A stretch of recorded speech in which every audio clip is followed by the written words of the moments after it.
विविध विविध मतलब अलग अलग प्रकार की जो अवस्था होती है उसकी क्या करना है, अवस्थाओं की यात्रा। ये पार्ट का नाम था जो पढ़ाया गया था। और इसके अंतर्गत हमको जो प्रोजेक्ट बनाना है, क्या बनाना है, सौर जल शोधन। ठीक है, सभी लोग अपनी बुक में ये वाला पार्ट ओपन किए रहेंगे। ठीक है, सबका कौन सा चैप्टर नंबर 8 होगा, चैप्टर नंबर 8 है, पेज नंबर 137 सबके सीट पे ओपन होनी चाहिए बुक। अब देखो ये जो प्रोजेक्ट है इसका परिचय जानेंगे, है ना। ये प्रोजेक्ट क्यों हम करेंगे, तो इस प्रोजेक्ट में विद्यार्थी जो आप लोग हो सौर ऊर्जा से चलने वाले। अच्छा, कितने लोग सौर ऊर्जा के बारे में जानते हैं?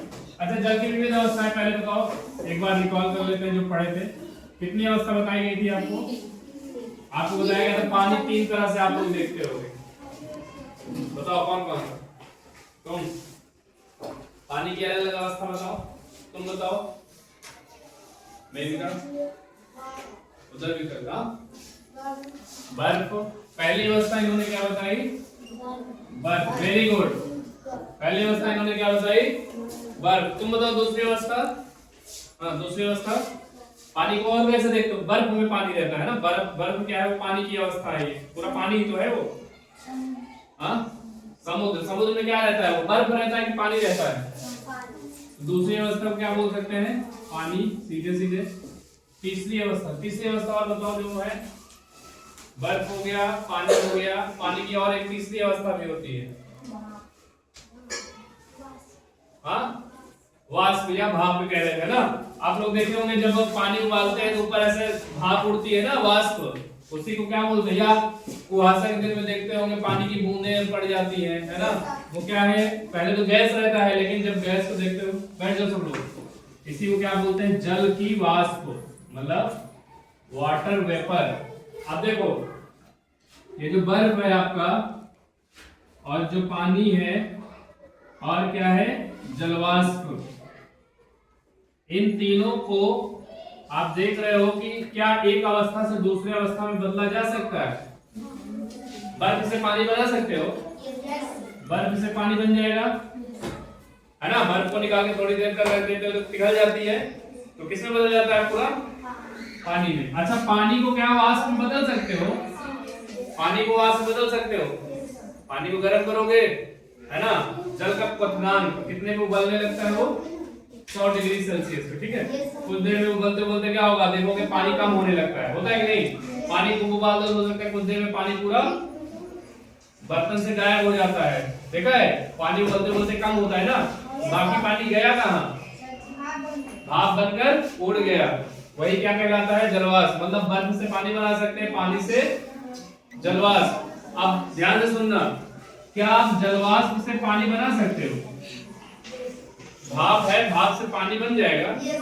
बनेगा कैसे? सूरज बताओ। हाँ, जैसे भाप उड़ रहा है, जैसे इनका कहना है कि जैसे पानी गर्म कर रहे हैं या कुछ चीज बना रहे हैं, ठीक है, और उसको अगर हम प्लेट से ढक दें या उसके ऊपर हाथ ले जाते हैं तो देखते हो इस पे टकरा के, या बर्तन जो भी प्लेट जिससे ढके उस पे क्या होता है, पानी की बूंदें पड़ जाती है। तो इसका मतलब वाष्प, कभी आपने देखा होगा ऐसे खाना बन रहा है या चाय बन रही है, पानी उबल रहा है, उसके ऊपर ऐसे हाथ कर लो जहां वाष्प है, तो कुछ देर में आपका हाथ क्या हो जाता है? गीला गीला हो जाता है ना, पानी लग जाता है। तो इसका मतलब वो जो उड़ रहा था वो किसकी वाष्प थी? वो जल की थी। भाई जल कहां से आया? इसका मतलब जो वाष्प है उसमें पानी है। तो अब उसको ठंडी होकर, मतलब जब वाष्प को ठंडा कर दोगे तो किसमें बदल जाएगा? वो बदल सकते हो कि नहीं, है ना। वाष्प जो है, जो ज्यादा गर्म है, उनको आप पानी बना सकते हो। अच्छा, पानी से बर्फ बना सकते हैं? कैसे? फ्रिज में रख देंगे, पानी को बोतल में रख के या कहीं पे आप फ्रिज में रखते हो, क्या बन जाता है? बर्फ। ये पानी की कितनी अवस्था हो गई? 3 अवस्था। तो बर्फ कौन सी अवस्था है? पानी कौन सी अवस्था है? और गैस जलवाष्प कौन सी अवस्था है? तुम बताओ श्वेता। बर्फ जो है ये पदार्थ की कौन सी अवस्था है? कठोर है, तो कठोर को क्या बोलते हैं? कौन सी अवस्था बताई गई थी? हाँ, हार्ड नहीं, कुछ नाम था इसका, कौन सी अवस्था याद आ रहा है किसी को? जैसे वाष्प है, गैस है ना, तो बर्फ क्या है? तुम बताओ। 3 अवस्था बताए थे। ठोस अवस्था, वेरी गुड। क्या बोलते हैं इसको? ठोस अवस्था। कठोर भी होता है, ठोस तो कठोर है ना, तो वही नाम क्या है इसका? एक ठोस अवस्था, जिसको सॉलिड स्टेट बोलते हैं। कौन सी अवस्था है ये? कठोर है ना, खूब सॉलिड है, एकदम मजबूत है, वो ठोस हो गया। बैठ गया, बहुत सही। तुम बताओ पानी कौन सी अवस्था होती है? जैसे ये कठोर होता है, ठोस होता है, पानी कौन सी अवस्था है पदार्थ की? तुमको की क्लास में ना बताया, बताओ। हाँ आकांक्षा, तुम लोग की कॉपी क्यों नहीं हो? फिर कॉपी निकालो और समझते रहो। कौन बताएगा? बताओ पानी कौन सी अवस्था है? द्रव अवस्था। द्रव को क्या बोलते थे? लिक्विड, सुना है ना?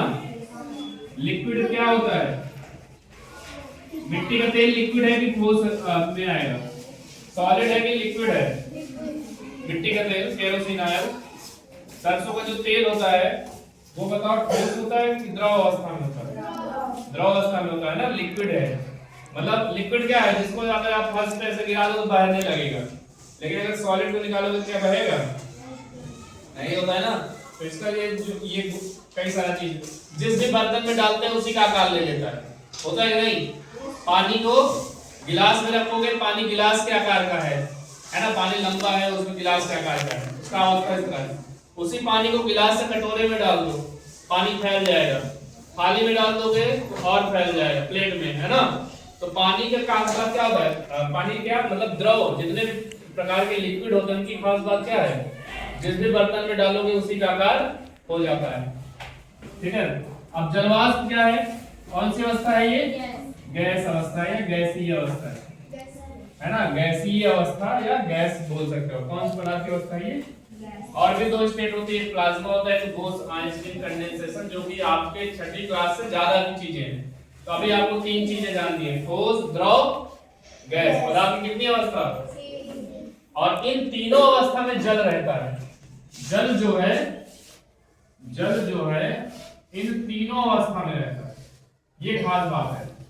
और कोई पदार्थ नहीं है जो तीनों अवस्था में रहेगा। जैसे चौक है ना? कौन सी अवस्था है ये? ठोस है ना? ये छूने पे कठोर लग रहा है, इसका आकार बदलेगा? गिलास में रखेंगे तब भी वैसे दिखे रहेगा, वो लंबा सा ही रहेगा, है ना? प्लेट में रख दोगे तो तब भी वैसे रहेगा, हाथ में रखेंगे तब भी वैसा रहेगा। लेकिन क्या पानी ऐसे रह सकता है? पानी को प्लेट में रखोगे अलग तरीके से दिखेगा, फैला हुआ। हाथ में लोगे तो इसको सिकोड़ेंगे तो पानी भी सिकोड़ जाएगा, गिलास में रखेंगे तो गिलास की तरह हो जाएगा। तो मतलब जिस बर्तन में डालते हैं उसी तरह हो जाता है। ऐसे गैस क्या होगा? जहां पे रहेगा पूरे को घेर लेगा। घेरता है कि नहीं? कमरे में रखोगे अगर गैस छोड़, जैसे मान लो कि अगरबत्ती जला दिए तो क्या जहां पे अगरबत्ती जल रही है वहीं पे गैस है? कुछ देर में देखोगे अगर कहीं से निकालने की जगह नहीं तो पूरे कमरे में आपको अगरबत्ती की सुगंध होगी ना, महकने लगेगा ना पूरे कमरे में। इसका मतलब गैस की खास बात क्या होती है कि जिस भी बर्तन में इसको रखोगे पूरे बर्तन में फैल जाएगा। समझ गए? तीनों चीज क्लियर है? इसी को अभी हम बाद में लिखाएंगे किसका आकार निश्चित होता है। ये सर इतना लिख दो, बंद कर दो।